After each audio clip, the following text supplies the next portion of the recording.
pribadi. Jadi ini menjadi strategi besar gitu ya. Jadi kebijakan harus diikuti dengan proses edukasi yang kemudian membuat masyarakat ingin terlibat dan berpartisipasi lebih luas untuk membackup tujuan utama dari kebijakan tersebut, seperti itu. Baik. Ya.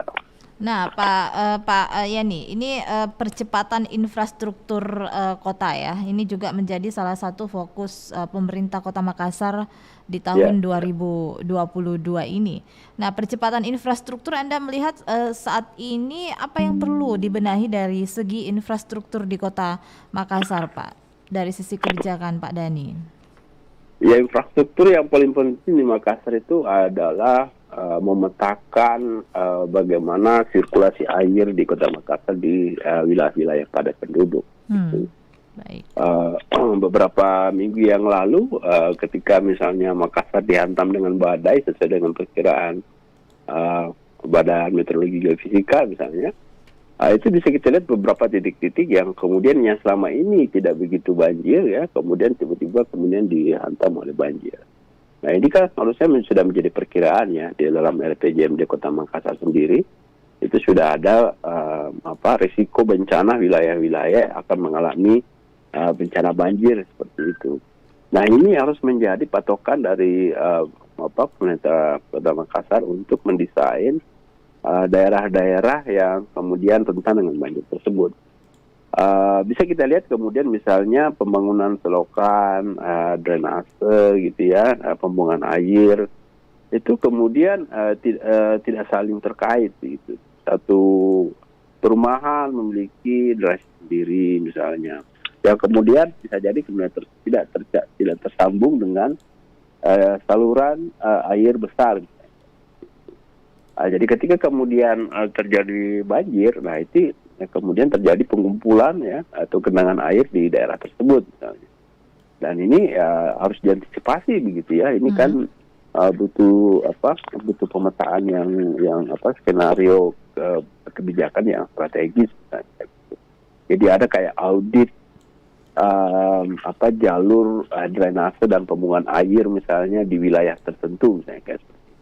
Ini udah benar nggak sih saluran airnya kayak gitu. Nah, kalau misalnya perumahan itu diaudit ternyata tidak begitu bagus saluran airnya, pemerintah harus kemudian menegur developer gitu ya.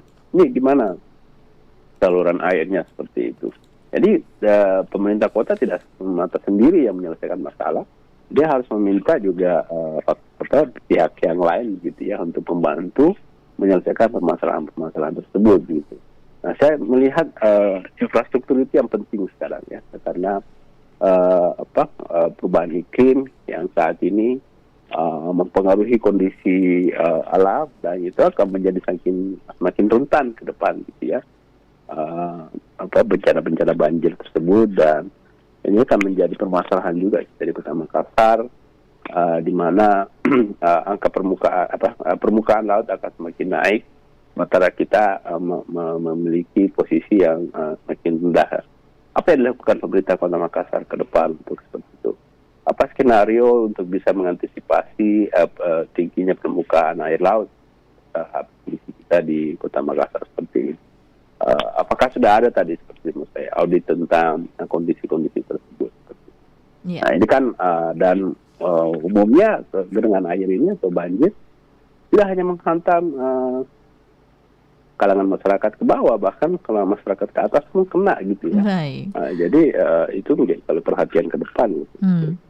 Nah, Anda melihat bahwa khususnya pembangunan infrastruktur ya mengenai sirkulasi air ini masih menjadi persoalan yang cukup krusial di tahun 2022 ini. Mengapa sampai ya ini terus terulang ya, tidak ada pemecahan yang terbaik dari persoalan banjir di Kota Makassar ini, Pak Yani? Iya, yang pertama tidak ada, saya melihat ya kurang koordinasi ya antar semua sektor untuk kemudian menyelesaikan masalah ini. Jadi misalnya kayak Badan Penanggulangan Bencana Daerah memiliki peta tentang daerah rawan banjir misalnya.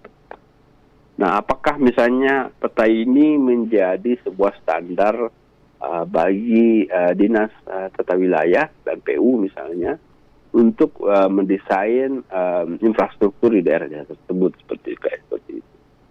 Itu kemudian juga harus menjadi pertimbangan bagi dinas untuk pemberian izin gitu ya, kemudian pengembangan pemukiman wilayah misalnya di daerah-daerah tertentu. Bagaimana dengan daerah yang tersebut ketika misalnya dibangun, contoh misalnya kayak di daerah Talasa City misalnya ya, di daerah di Tamalan Rea gitu ya, yang dulu di situ menjadi sebuah genangan air ya, memang tempat air. Baik. Kemudian ditimbun dan menjadi sebuah pemukiman mewah misalnya. Nah, ketika dia ditimbun maka itu akan berdampak pada wilayah sekitar Sudiang, Dayak gitu ya, yang selama ini sudah ada. Nah, ketika kemudian ditimbun dan wilayah Talasa City ini akan jauh lebih tinggi dibandingkan daerah-daerah sekitarnya, semua air akan mengalir ke daerah Sudiang dan Dayak sekitar. Nah, apa ini tadi yang saya bilang, ada nggak sih skenario gitu ya, ketika genangan air selama ini sudah ada kemudian ditimbun dan pasti akan berdampak daerah yang lain, bagaimana itu kemudian dijadikan?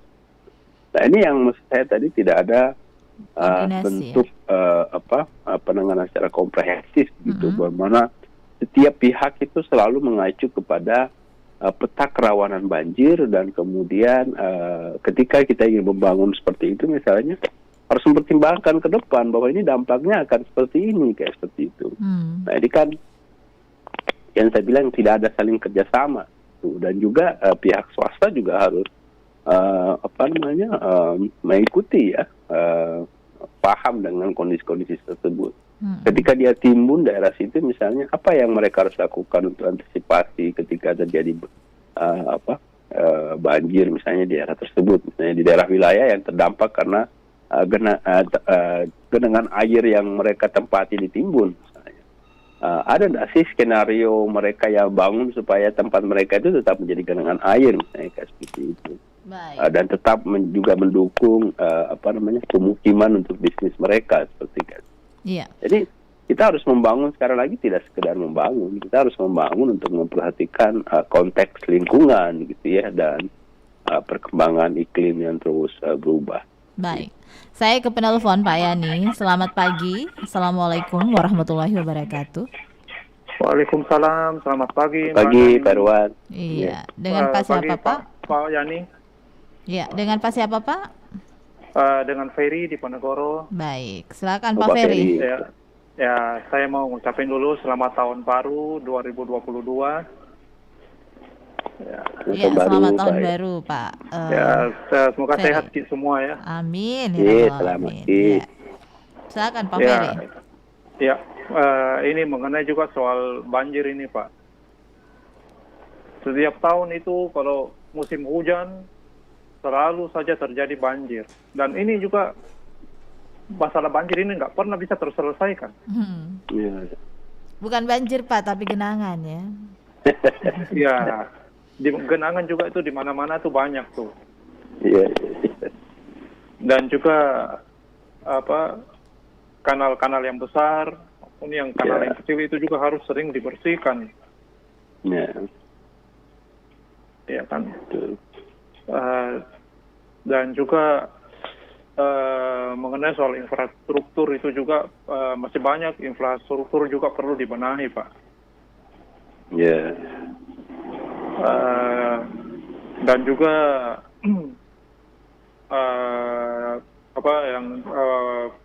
masalah transportasi juga itu yang jadi pertanyaan itu juga apakah sekarang ini PT-PT Smartnya itu sudah ada Pak? Dan juga kalau memang pemerintah juga serius mau bantu masyarakat, ya ini kan juga BBM juga kan yang premium dan Pertalite itu kan mau dihentikan peredarannya Pak ya, dan mau dialihkan Pertamax. Ya, kalau memang pemerintah serius mau bantu masyarakat, ya itu sebaiknya memang disubsidi Pak.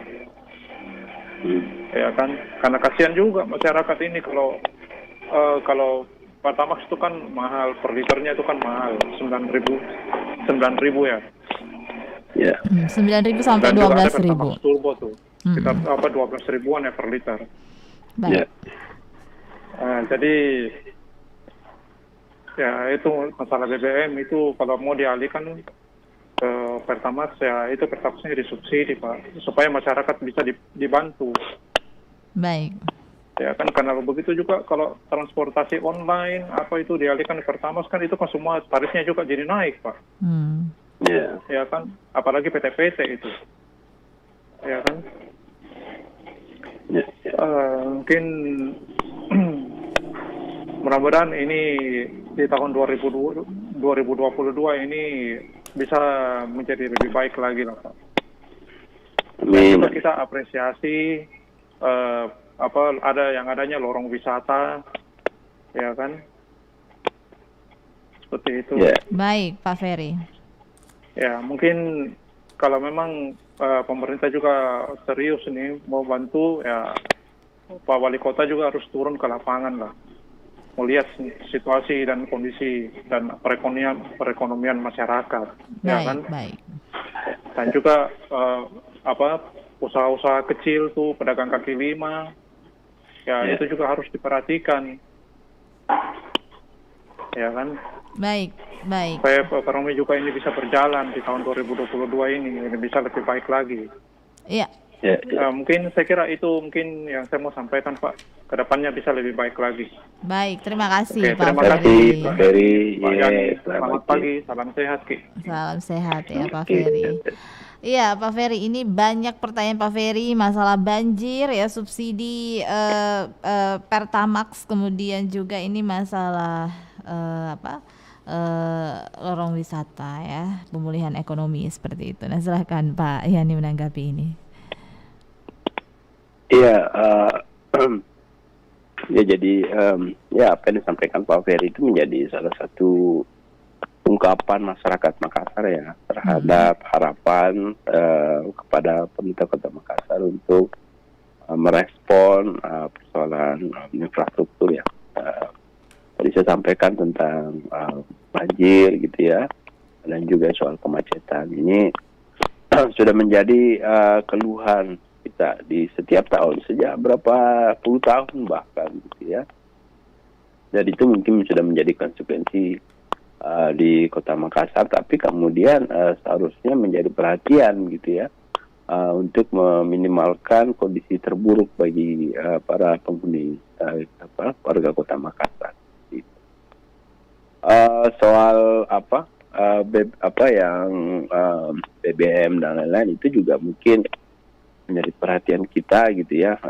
Selama ini kita mungkin komunitas ya sudah terlalu dimanja dengan harga bensin yang sangat murah begitu dibandingkan daerah-daerah negara-negara lain misalnya. Dan juga kita cenderung untuk melakukan macet juga ini yang kemudian membuat penggunaan BBM yang semakin tidak efektif gitu ya. Kalau misalnya tidak macet kan bisa kendaraan bisa menggunakan BBM jauh lebih hemat seperti itu. Dan ya saya berharap mungkin karena kemudian ketika BBM mahal, ini menjadi salah satu peluang bagi pemerintah gitu untuk menyediakan transportasi publik gitu. Hanya kemudian kita harus berpikir, jangan pakai mobil pribadi deh atau motor pribadi deh. Nah, mau ambil saja PT-PT Smart nih misalnya, kalau memang PT-PT Smart itu tersedia dengan baik ya, memberikan pelayanan dan kenyamanan begitu. Dan juga lebih penting adalah ketepatan waktu gitu ya. Nah ini yang menjadi tantangan kita di kota misalnya, bagaimana supaya ketika kita ingin bepergian, jadwal kita ya bisa ditentukan dengan baik misalnya kayak seperti itu. Makanya di beberapa kota-kota besar di Eropa misalnya mereka yang paling pertama adalah menggunakan bus, yang kedua misalnya menggunakan tram gitu ya. Jadi kayak kereta api dalam kota seperti itu jauh lebih efektif gitu ya, tidak ada kemacetan gitu ya. Itu karena bus pun demikian, menggunakan jalur khusus misalnya kayak seperti itu. dan pajak kendaraan tinggi, kemudian BBM juga mahal begitu. Akhirnya kita mencoba untuk mengakalinya dengan ya kita tidak menggunakan kendaraan pribadi, menggunakan pribadi hanya ketika waktu tertentu. Kita lebih banyak menggunakan kendaraan umum atau menggunakan sepeda misalnya gitu ya.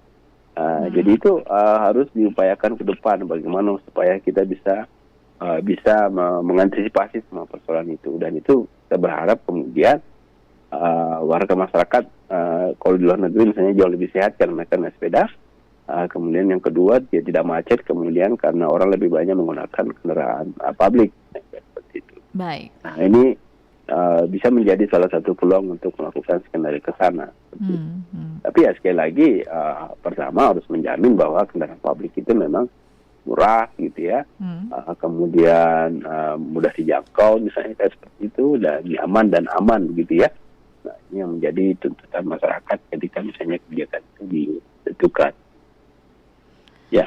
Iya.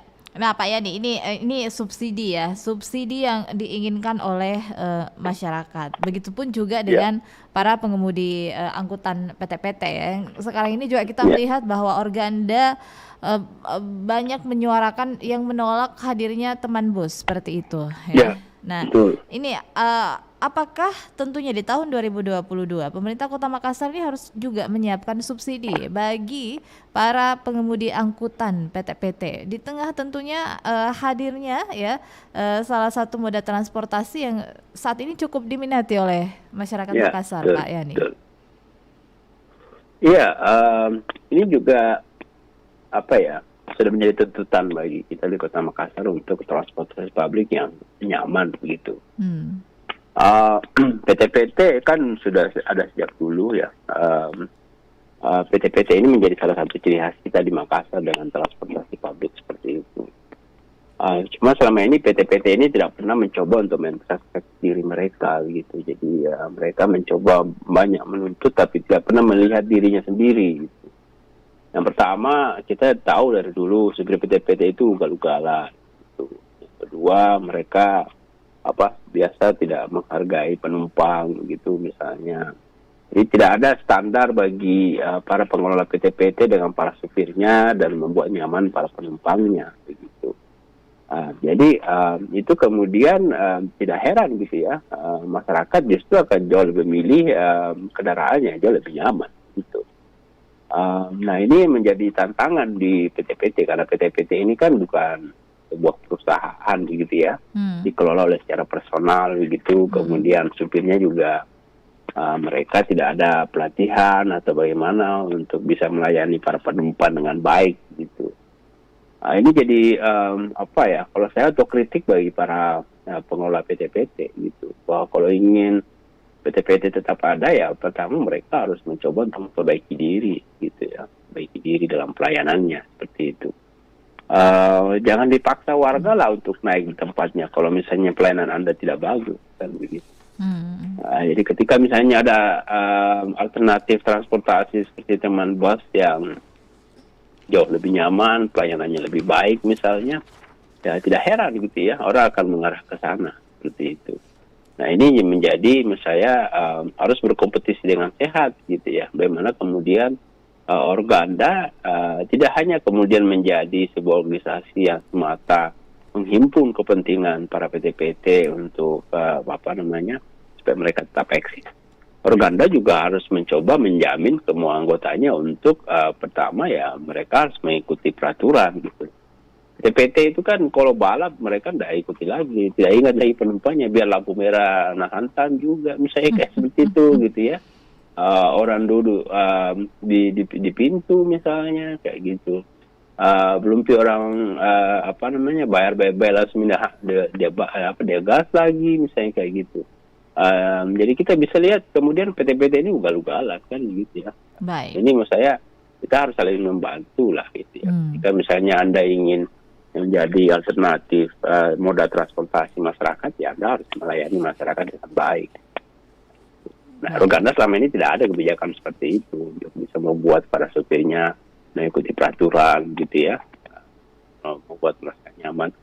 Ada juga PT-PT yang mereka coba melayani masyarakat dengan baik, dan lain-lain. Tapi itu kan sudah menjadi image masyarakat ya, bagaimana PT-PT itu ugal-ugalan begitu ya, dan memperlakukan para penumpang dengan tidak sopan misalnya, seperti itu. Jadi ketika ada moda transportasi seperti teman bus ya, secara rasional orang pasti merasa ya, saya naiknya nyaman dong kan di situ ya. Kalau hanya selisih berapa 1.000 atau 2.000 kan, mending sana itu misalnya kayak seperti itu kan. Nah itu. Nah kalau persoalan subsidi ya, itu akan disubsidi kalau mereka mengikuti peraturan pemerintah misalnya. Mereka concern dengan isu-isu keselamatan dan keselamatan penumpang, kemudian keteraturan dalam berlalu lintas misalnya kayak seperti itu. Jangan mau disubsidi baru tidak mau ikut aturan kan gitu ya. Baik. Dan, Iya, Pak Yani, kita dengar rehat dulu ya sesaat untuk mendengarkan beberapa pesan dan juga persembahan lagu. Nanti kita balik lagi untuk session yang kedua kebersamaan kita. Pak Yani tetap di sini ya di Pro 1 RRI Makassar. Makasih. Ya.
Iya, saya berharap di tahun ini nggak ada yang jiwanya sepi ya.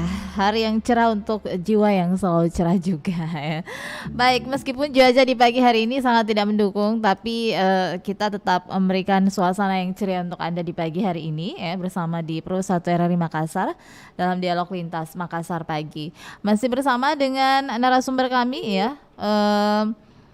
Di kesempatan pagi hari ini Bapak Dr. Andi Ahmad Yani, Deputi Direktur Lembaga Studi Kebijakan Publik, masih bersama di Pro 1 RRI Makassar.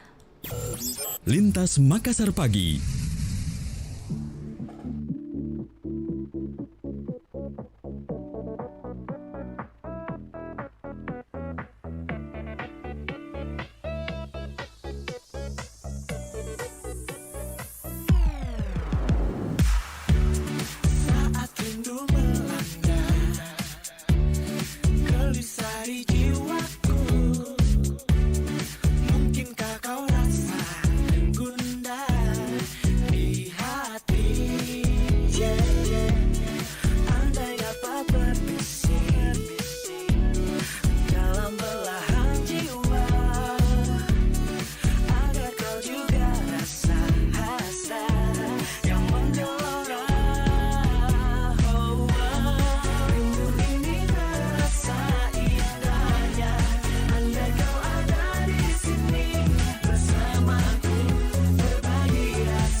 Baik, kita terhubung kembali dengan Bapak Dr. Andi Ahmad Yani bersama dengan kami di Pro 1 RRI Makassar. Pak Andi, ini untuk pemulihan ekonomi ya, ini juga menjadi salah satu fokus pemerintahan Kota Makassar di tahun 2022 ya. Fokus untuk memulihkan ekonomi. Nah, ini ada yang juga menyuarakan bahwa pemerintah Kota Makassar di tahun 2022 ini harus tentunya memperbanyak belanja infrastruktur. Nah, apakah ini juga bisa memberikan dampak yang cukup besar bagi sektor perekonomian kita di tahun 2022, Pak Yani? Iya, jadi salah satu juga memang yang mempengaruhi roda ekonomi adalah belanja pemerintah ya di level lokal. Nah, misalnya salah satunya memang misalnya kayak pembangunan infrastruktur seperti itu. Infrastruktur ini diharapkan kemudian bisa menyerap lapangan kerja ya, khususnya untuk buruh-buruh ya pada level pendidikan yang lebih rendah seperti itu. Tapi kita, kalau saya sih ingin berpikir ya, bagaimana supaya ke depan membuat sebuah investasi ekonomi yang bisa lebih berkembang ke depan, saya kira seperti itu. Karena strategi seperti ini sudah dilakukan sejak lama, gitu. Dan ini mungkin sekitar 10-20 tahun ke depan strategi ini bisa jadi kemudian tidak berlaku lagi, misalnya. Ketika kemudian pemerintah harus selalu menggunakan infrastruktur. Dan di satu sisi mungkin pada kayak short term gitu ya, masih tetap menjadi sebuah pilihan. Tapi gitu, pemerintah Kota Makassar harus memikirkan sebuah langkah yang long term gitu ya. Apa strategi yang bisa kemudian berkontribusi pada roda ekonomi Kota Makassar sebagai kota jasa gitu ya, dan maupun sebagai kota bisnis ke depan yang bisa mempengaruhi roda ekonomi kita seperti itu. Apa yang kemudian peluang-peluang bisnis ke depan yang akan semakin berkembang misalnya, yang Kota Makassar harus segera mengambil posisi gitu ya, merespon perkembangan tersebut misalnya. Kita lihat misalnya pada strategi tentang pengembangan industri kreatif gitu ya. Bagaimana kemudian Kota Makassar ini menjadi salah satu hub untuk pengembangan industri kreatif begitu. Dan ini menjadi salah satu strategi di beberapa kota-kota lain misalnya seperti itu. Industri kreatif seperti apa misalnya yang bisa kita buat. Nah ini yang harus disiapkan oleh Pak Dhani misalnya untuk strategi pengembangan infrastruktur di Kota Makassar saat ini. Ini untuk 10 sampai 20 tahun ke depan saya seperti itu. Pun demikian halnya dengan kayak pariwisata. Nah, pariwisata ini juga menjadi salah satu hal yang paling penting juga ya untuk bagaimana pengembangan ekonomi ke depan misalnya kayak seperti itu. Bahkan misalnya kayak seperti Saudi Arabia yang mencoba mengikuti strategi yang dilakukan oleh Uni Emirat Arab gitu ya, yang mengembangkan pariwisata dan bisa merubah misalnya destinasi orang untuk wisata dunia itu harus misalnya ke Eropa. Nah sekarang mereka bisa ke Dubai misalnya seperti itu. Nah kalau misalnya di Indonesia apa alternatif selain orang misalnya ke Bali atau misalnya sekarang ada destinasi baru misalnya kayak di Lombok misalnya atau di Papua begitu. Makassar ini menjadi salah satu hub gitu ya, salah satu singgahan untuk ke sana. Apa yang orang mereka cari di Kota Makassar ini yang menjadi sebuah pilihan bagi mereka misalnya kayak gitu. Nah ini kemudian bisa dikembangkan dengan strategi misalnya experiences tourism misalnya kayak gitu, memberikan peluang tentang destinasi wisata yang menawarkan pengalaman begitu. Karena kita adalah kota gitu ya, pemandangan alam mungkin tidak seperti daerah-daerah yang memang mendapatkan anugerah dengan sumber daya alam yang bagus misalnya. Tapi di Kota Makassar tidak juga menjadi berkecil hati, kita memiliki beberapa destinasi yang bisa dilakukan untuk itu. Misalnya.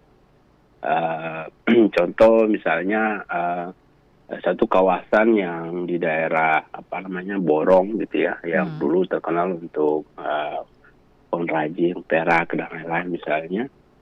Itu kan bisa dikembangkan misalnya ke sana, di mana masyarakat datang ke sana kemudian melihat bagaimana orang membuatnya, kemudian mungkin ada tempat atau strategi yang kemudian orang bisa tinggal di sana ataupun yang merasakan bagaimana orang membuat dan menrajin perak misalnya kayak seperti itu. Dan ini menjadi salah satu kelebihan di Kota Makassar ya. Sejak dulu orang datang ke Makassar salah satunya adalah ingin mencari emas gitu ya. Karena kualitas emas kita dibanding dengan daerah lain jauh lebih bagus misalnya seperti itu. Dan ini kan bisa dikembangkan untuk menjadi sebuah industri kreatif yang lain misalnya seperti itu. Contoh yang lain misalnya event-event yang bisa dilihat secara tahunan, annual gitu. Misalnya yang menjadi yang terkenal misalnya Makassar International Write-Up misalnya. Yang mengundang hampir semua penulis-penulis, orang-orang kreatif di seluruh dunia itu datang ke Makassar kemudian berbagi cerita tentang naskah-naskah sastra misalnya di Makassar. Perlu juga para pendengar ketahui bahwa baru-baru ini misalnya salah satu anugerah karya sastra Indonesia itu diperoleh oleh 2 sastrawan Makassar yang jadi dari sisi prosa dan puisi itu semua dari sastrawan Makassar gitu ya, mengalahkan para sastrawan yang ada di Pulau Jawa. Ini menurut saya bagaimana kemudian potensi kita di Makassar ini bisa dikembangkan jauh lebih kreatif. Jadi Makassar itu kemudian tidak dilihat hanya semata sebagai sebuah industri kota jasa maupun bisnis, tapi bisa dilihat menjadi sebuah kota kreatif gitu ya. Baik. Dan ini menjadi peluang kita ke depan untuk dikembangkan ke sana.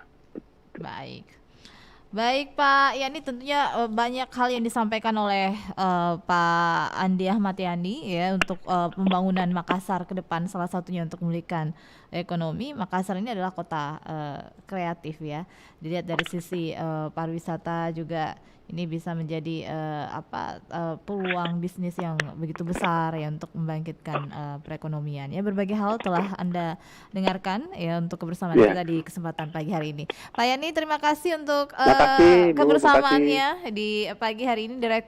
Deputi Direktur LSKP Lembaga Studi Kebijakan Publik Sulawesi Selatan, Bapak Dr. Andi Ahmad Yani sudah bersama dengan kami di kesempatan pagi hari ini. Sukses selalu untuk Anda Pak Yani ya. Selamat tahun baru. Wassalamualaikum warahmatullahi wabarakatuh. Ya, baik. Bersama di pagi hari ini Pak Andi Ahmad Yani yang sudah tentunya membahas eh, mengenai terobosan pemerintah Kota Makassar bagaimana seharusnya di tahun 2022 ini. Kita nantikan ya pendengar. Dan selanjutnya saya Dani mengucapkan terima kasih atas kebersamaan Anda dan pamit undur diri. Wassalamualaikum warahmatullahi wabarakatuh.